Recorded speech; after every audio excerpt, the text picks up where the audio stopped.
I would like to welcome you to our virtual commemoration and thank you for giving your time to mark Holocaust Memorial Day. December last year marked 82 years since the Kindertransport train arrived here at Lowestoft Station. The children, mainly Jewish refugees, were escaping persecution and were torn from their homes and families. During the difficult times we are currently experiencing, we have been much more reliant on our homes, a safe place, somewhere we have had to spend so much more time recently, but somewhere we are grateful to be. We can all reflect on what is home to us here in this country, and we have our personal experience of what makes a home. The people we are remembering today, both children and adults, were torn from their homes as a means of escaping death, or at the very least, persecution. Home to people in troubled times of the Holocaust was here in Lowestoft and surrounding towns. The people of Lowestoft and our town offered a place of safety and belonging. We will now find out more about the events in Lowestoft in 1938. Good morning. My name is Chris Brooks and I'm chair of the Jack Rose of Lowestoft Society. In normal times, a wreath is placed under the plaque at the station in an annual public ceremony arranged by the council to mark Holocaust Memorial Day. But not this year, not today. Instead, we have this online commemoration, and I will focus on some historical facts about the Kindertransport theme. Kindertransport was not just to Britain, it was also from Germany and Austria to France, Holland and Belgium. But in the end, as you can see, about 10,000 Jewish children from Greater German Reich arrived in Great Britain. First one on December the 2nd, 1938, and they were children from a Jewish orphanage that had been destroyed in Berlin, destroyed during Kristallnacht. These are the Jewish orphans from that orphanage at Berlin on their point of departure on the Kindertransport. There they are on the ferry from the Hook to Harwich. This one shows refugee girls at the Vienna in the customs check-in on the first train out of Vienna, and these refugees were destined to come to Lowestoft. There you see a view of them transferring from the train onto the ferry. The girl refugees from Vienna arrived at Harwich on Monday the 12th of December, mainly coming here.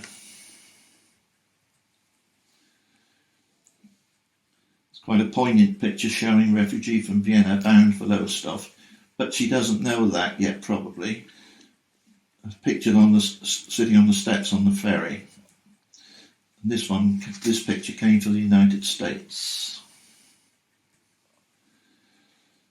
Here you can see them having detrained, possibly at Dovercourt, maybe even Lowestoft, I'm not sure. But you can see they're definitely wearing labels, and this was something that later a few million English children were wearing as evacuees at the outset of the war. Now here's our station when it was covered by the platforms were covered with a roof and the main concourse as well. And the Lowestoft Journal on Saturday the 17th of December gives a comprehensive report of the event. The station master was Mr. Stamp. He was in charge of detraining with a few civic welcoming officials allowed onto the platform. Mayor, Dr. Barraclough, Mr. Nunny, representing the town clerk, Reverend BPW Stather Hunt, rector of Pakefield, Mr. G.T. Atkinson, chairman of the International Committee of Lowestoft Rotarians. Dr. Gellner, leader of the German Advance Party, attended to marshalling the children. Here you see them on the platform, a lovely colorised picture by Russell, and there they are being met by Dr. Gellner, who arrived the weekend before. On the day they left Vienna, he was already in Lowestoft with the people getting the accommodation ready at Pakefield. So the 520 mixed refugees were taken by bus and coach to get to Pakefield Hall holiday camp. On the way, they were cheered by people who obviously knew they were coming, and they were waving to them as they passed by in their buses. Picture of the holiday camp before the war. The girls loved their little wooden houses, as they said, and of course the advertisement there says on the edge of the ocean. Some pictures now in the journal from the holiday camp itself. Mayor Harold Barraclough in the middle, and the camp manager, Mr. Butler, who's on the left there. Behind him there's Reverend Stather Hunt, who was a rector of Pakefield. Also there was Father Alan to teach the Roman Catholic Christians. And Reverend Stather Hunt was responsible for teaching RI to the other non-Arian Christians. And of course the rabbi was there as well for the Jewish children. The mayor welcomed the group by saying, "I do hope you'll be very happy here, and I'm sure you'll be happier than you have been recently." Alice Guzowski, one of the older girls, replied in good English, "Sir, in the name of all my friends, I wish to thank you for the kind wishes you have given us.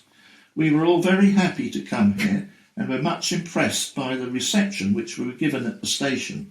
We thank you very much, dear sir." And now some more pictures from the journal of their stay at Pakefield Holiday Camp.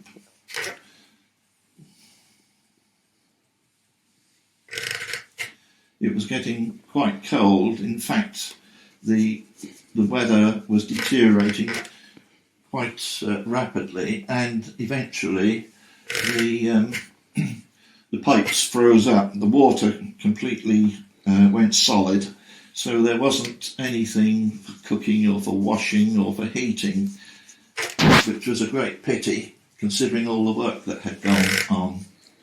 Anyway, they enjoyed making music, they loved their music, and there was one person there, a violinist, a young lad, and he studied at the Vienna Academy and played in the orchestra, often to Chancellor Schmuschnig. And the reporter said, as we left, he was at the piano playing Vienna, City of My Dreams. Unfortunately, as I said, winter arrived early in 1938, the water pipes froze, etc., and kind offers of accommodation came from the Grand Hotel and local families of Kirkley and Pakefield to cover the emergency. They obviously couldn't stay at the holiday camp with no water available. The girls actually returned to Dovercourt Holiday Camp, which was the main holding holiday camp for the Kindertransport, and a further 200 boys came back to Lowestoft on Thursday the 15th of December. And as it happened, there was a very kind offer from St Felix Private School, Southwold, for the whole group of the remaining 200 refugees. One of the boys said, "It's like fairyland." The picture shows my invitation from Waveney District Council that year, 2010, to the Holocaust Memorial Day, and we went to the school where I managed to find the following 1938 Southwold pictures. A letter to the editor of the journal on Wednesday the 21st of December was published on Christmas Eve as follows. Refugee children, now guests at St Felix School. Sir, some 200 Jewish children, victims of the Nazi regime, without parents' homes and all that meant so much to them, had their desolate world made a little brighter by the kind and warm welcome of the people of East Suffolk when these refugees were provided with accommodation at the Pakefield holiday camp. Owing to the severity of the weather, however, to the already dismal plight of these unhappy children has been added further discomfort. But to the rescue again have come the kind-hearted people of our democracy. The children have been invited to share the warmth, comfort and happy environment of St Felix School, Southwold. And to make this possible, those concerned have shown that splendid spontaneity which has enabled the move over to take place today. The staff of the college have today cancelled their happy annual Christmas festivities evening, an event always much looked forward to, and to which all had contributed by way of time, thought and money. A host of good things lay ready for the evening. These have now been given to the little Jewish guests. Furthermore, many of the staff have volunteered to give up some 5 days each of their vacation to assist with the domestic work necessitated by the sudden influx of young people. Surely this must rank as an outstanding achievement in self-sacrifice to the cause of others, and deserves to be placed on record as such.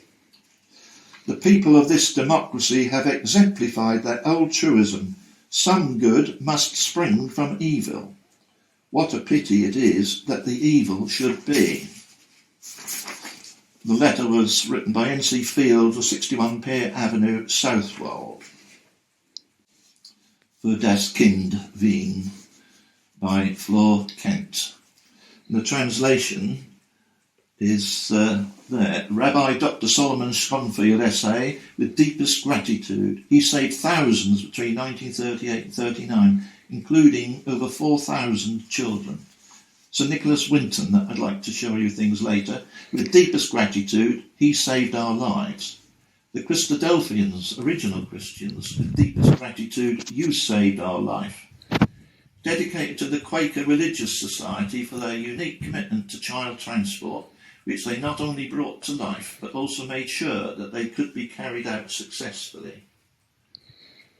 And there's the man, Sir Nicholas Winton, who he was a British Jewish banker, and he supervised the rescue of 669 children, but on 7 different Kindertransport trains at the last moment in 1939, before the outbreak of war, from Prague to the Hook of Holland.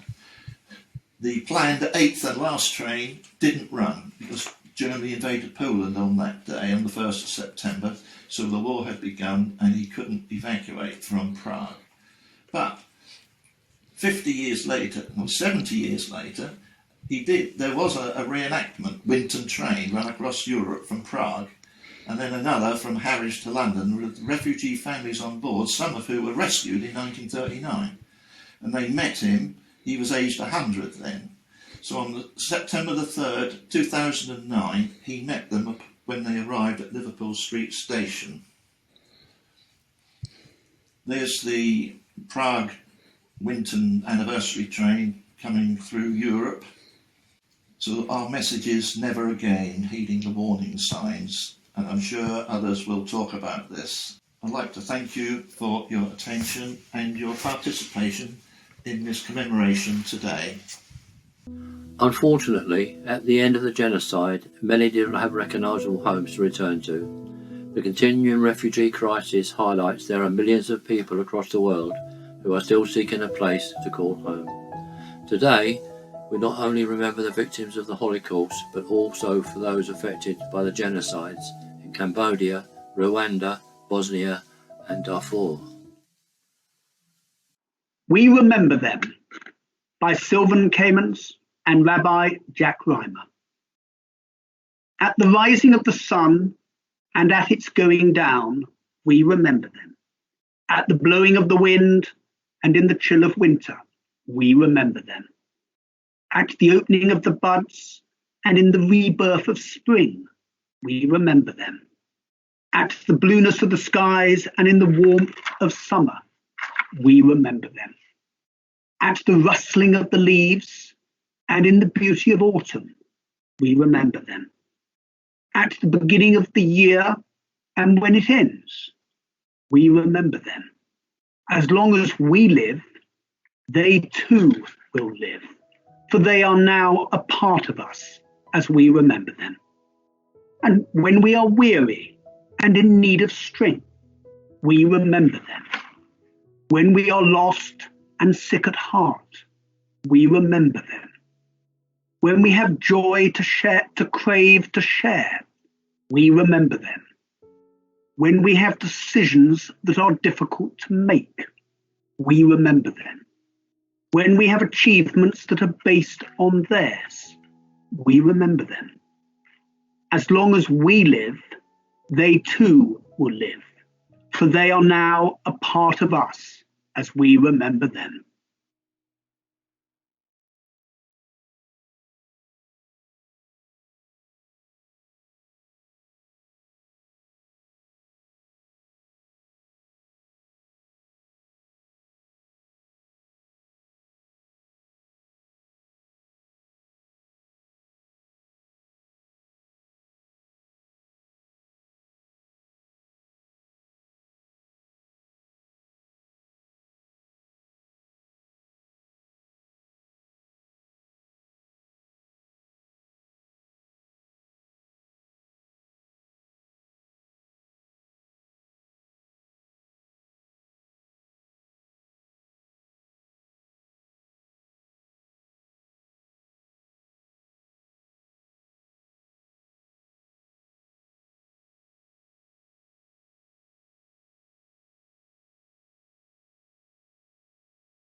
Thank you to all who have contributed to our commemoration today. Like the Holocaust Memorial Trust asked us, let us reflect and learn from the past and create a safer and better future, and hope that everyone has a place to call home. As the COVID-19 pandemic continues to affect all our lives, please do all you can to stay safe. Let us all abide by the rules and wherever possible, stay at home.